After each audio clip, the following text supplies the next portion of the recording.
Então ficou essa questão aí, né? Essa frase que ele disse, a gente trabalha internamente com todos os cenários. Então, em caso de empate, em caso de vitória, em caso de derrota. A gente que tá tanto tempo aí no futebol, né, cara? A gente sabe que realmente diretor de futebol nunca vai para uma coletiva falando que o treinador tá pendurado e tudo mais. Sempre vai falar que tá prestigiado e é o papel dele tentar blindar o elenco, principalmente nesse momento mais fragilizado que o trabalho do Turco demonstra. Porém, a gente sabe também que quarta-feira, se o Atlético não vencer, ou pior, se for derrotado pro Ceará, e muito por conta, ele falou também ao longo da coletiva, essa distância pro Palmeiras, ação de 5, que pode ser aumentada para 8, o Palmeiras pega o Atlético Goianiense no Allianz Parque, teoricamente é o favorito, né, para essa vitória. Então, aumentando para 8, é uma diferença muito considerável para duas equipes que almejam brigar, né, pelo título do Campeonato Brasileiro. Então, a tendência, e aí a gente não crava,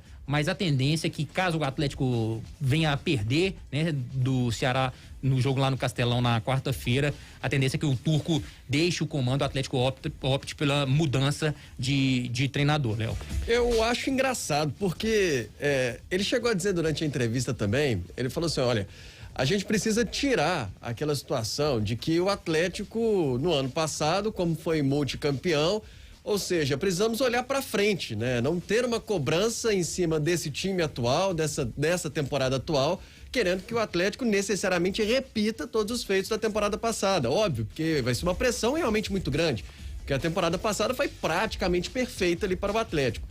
Agora, ao mesmo tempo, se a gente pegar o trabalho do Turco, entre aspas, bem entre aspas, estamos falando de 2 jogos, né? Contra o Fluminense e contra o Santos.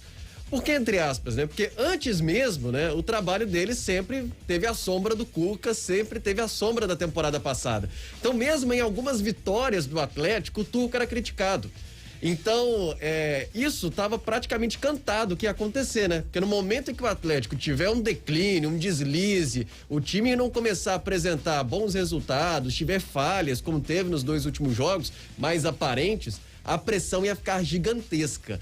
E apesar de não ter vindo a demissão do Turco, a sensação que dá na entrevista, Pedro, é de que isso realmente vai acontecer a qualquer momento, né? E eu fico imaginando a cabeça do técnico, como que vai pro próximo jogo? É aquela situação, é óbvio, né? O técnico, ele, né, tá mais do que acostumado com isso no futebol. Mas é uma pressão gigante, porque o time precisa dar resultado contra o Ceará. Mesmo, sei lá, que a culpa não seja do Turco, mesmo que se ele continuasse no Atlético, poderia até melhorar, como ele falou na entrevista, né? Que acredita numa recuperação, numa reviravolta. Mas o próximo jogo parece ser determinante mesmo, né? Parece sim, e o grande problema segue sendo a marcação no meio-campo. Os jogadores de meio sobem muito, ele pede para que o time ataque com muito volume, são muitas peças indo ao ataque, o Atlético sofre com os contra-ataques que ele aplicava aos adversários no ano passado. Teve a melhor defesa de 2021 e não teve assim um ataque que deixou a desejar. Nesse ano tem deixado e aí vem sofrendo muito, né? Deixou o Santos crescer algumas vezes.